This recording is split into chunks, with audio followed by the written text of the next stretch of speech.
and we felt that action speaks louder than words, and we've always loved our crocodiles, and we felt that the conflict between crocodiles and man is something that we could help with. And so Dad joined up with the East Coast Crocodile Management Program, and together away we went, trying to help the crocodiles by removing them from the area before there was that conflict or a potential danger of someone getting bitten.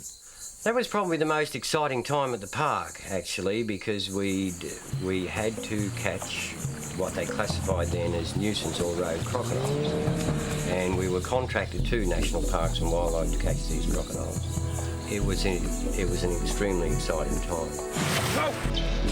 He seemed to have a reasonably good knack of not only finding the crocodiles, but also capturing them. I've found that the best way to catch a crocodile is to treat it as a one-on-one situation. So I just focus on that crocodile so hard that I am unaware of anything around me. I won't eat. I'll stay on that river because I feel so passionate about catching that croc before someone gets to him. I just won't stop. I've just got to do it. And of course, when that croc goes into the trap and I've trapped him, I'm elated. It's like, whew, it's almost an adrenaline surge after the act of catching the croc, because you know that you've secured the animal and he's going to live a really happy life. I absolutely thrived on it. Living right in the bush, I became at one with nature, and I think those years of isolation in the bush, trying to help crocodiles, built Steve Irwin. And I had to use bush tucker, and I'd resort to fishing to get a feed. So it really honed my bush skills. I can't recall how many crocodiles we would have caught over the years.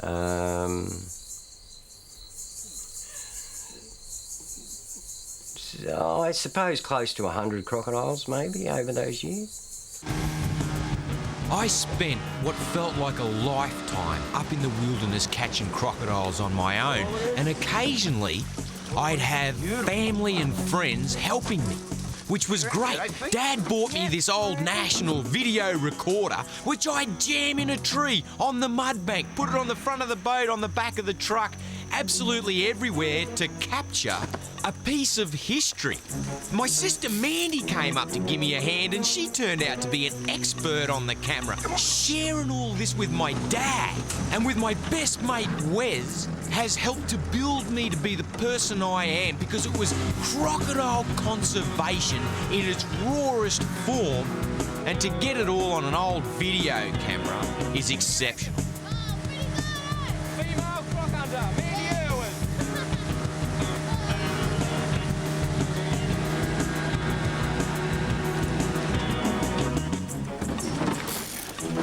It was very physical, hard work. Manipulating, grabbing, tossing these big crocodiles. And mostly I was on my own. And here we are back at the Queensland Reptile and Fauna Park with 2 crocodiles. Imagine how proud I was, how proud I am to share crocodile conservation with the people I love the most. My dad, my family, my Wes, my best mates. We were young, fit, keen and innovative. I spent a long time in the bush, and I'd caught a whole series of crocodiles, and with that came a big head and complacency. And of course, never the two shall meet. Catching crocs and complacency is just not on. And I can hear my dad's words in the background there. I'm going to kick your bottom if you go complacent. Anyway, I got complacent. I think he'd been in the bush a bit too long, because he got very complacent. And he hadn't secured, although he got this crocodile back to camp, ready to put into a crate, she was still in the trap, but she hadn't been secured. Her mouth hadn't been secured. So while he's getting the transport crate ready, he let this croc out of the trap, and she was just sitting there. So he goes in the box. As I'm backed out, whack!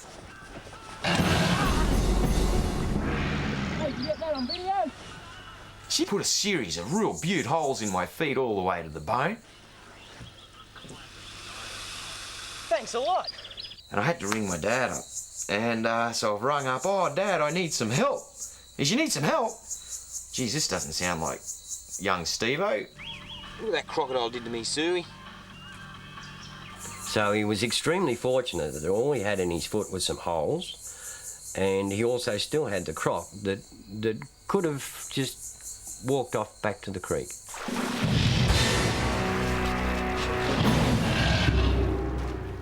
Agro was one of the wildest captures in my entire life, and I had my heart in my throat for a long time. We spent many, many hours together. The sequence of events that happened was Dad went up into this area. He was a designated road crocodile, and he was a really naughty croc. He'd pop right up next to boats. And in fact, when Dad was up there, he located him very easily, and he put a marker in the tree, so when I went up, I knew exactly where to set the trap. Now, a whole series of events happened where I built a lot of respect for this one animal, Agro.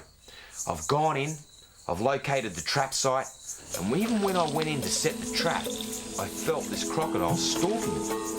I couldn't see it, but I could sense it. And myself and my dog were setting the trap. Something bumped into the boat. My dog started rah, rah, rah, rah, rah, barking at the water. Obviously a crocodile. She was alarming me to the danger. And I was really scared. Anyway, we set the trap. I got back into the boat. Away we went. And a few days went past. He started hitting lead-in baits, which is the first sign I'm going to catch a croc. And then sure enough, one morning, I wake up, headed up to the trap site, and the trap was completely submerged underwater. And so I'm scratching my head. I wonder what's going on here. The trap's gone off. Something's taken the bait. Next minute, whoosh, this spout come out of the water. The nostrils of air from a crocodile. I've gone, "You beauty, I've got a crocodile." It's under the water, so I parked my boat over the top thinking, what am I going to do? Next minute, bang, straight under the boat. He's head-butted the boat. And I've gone, crikey, I've got no idea of knowing how big it is. I've gained a bit of net and hooked it into the bow of the boat. Bang! He's head-butted the boat again. God, oh, crikey. So I've gained a bit more net, and it's just like this whirlpool of crocodile, very, very excited and aggravated. As he's carrying on and getting really aggressive, I'm hauling net in and hooking it in and hooking it in and hooking it in until here's the tail of the crocodile up over the bow of the boat. I'm thinking, you beauty, I'm gaining ground on him, so I've taken one more hook and hooked it in. Now his whole tail is over the bow of the boat, about a 12-foot croc. Next thing, he's pivoted off his tail and he's just gone, whoa, straight out of the water, mouth open, straight in the boat. Bang! Me and my dog, whoo, we're out. Jumped straight out of the boat into the water, and now he's in the well of the boat, and we're panicking. Chili's gone for the bank. She's gone up into the mud. I don't want anything to do with this. I've had to panic a little bit and get my act together. I grabbed mangrove branches and bags, cut the ropes off, tied them all around the boat, and he's thrashing around trying to cave the inside of my boat in. I finally had enough stuff over the top of him that I thought I had him secured. Blindfold's the trick, but I couldn't get near his head. He would have taken my arms off. And then I've had to jump in the boat with him, and he's growling at me, mouth open. I'm throwing things on him, you know, trying to keep his eyes covered.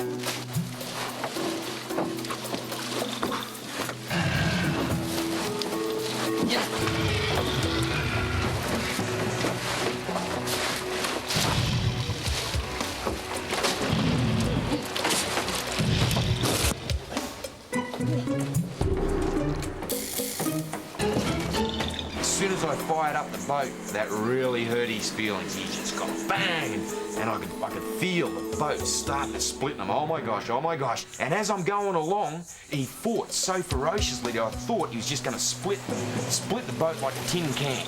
So I just rammed it straight up onto a mud bank into the mangroves, and he settled down again, and I pulled the boat off and he took off. And I got back